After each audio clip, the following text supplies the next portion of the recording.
What's up, guys? So today we're going to talk about true and false in Python programming. True and false are booleans, and they're capitalized. So they're special characters, or they're special words in Python. They mean a certain thing, and you don't have to have them in quotes either. And so if you try to put them not capitalized, it's not going to work for what you want it to. And true, for example, is a really good word to use for situations like checking if a light switch is on or off. So let's just say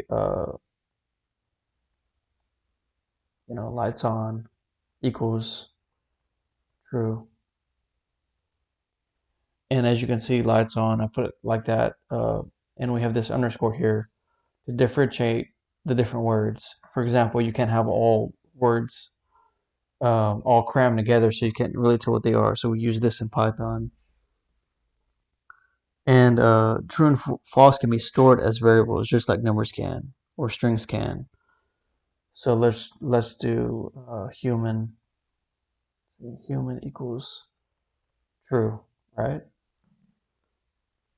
And we're going to go down here and put print human. So it shows true. And here's another test to see how this works.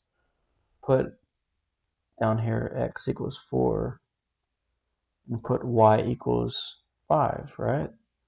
And then we're going to do this.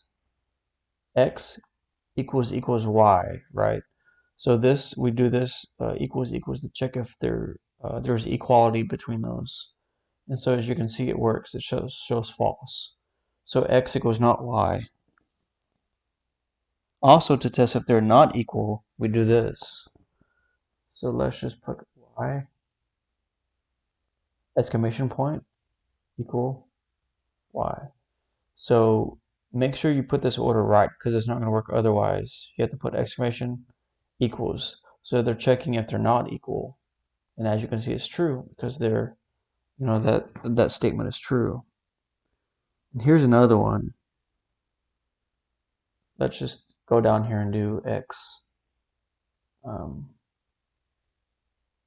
X is greater than y, right? It says false.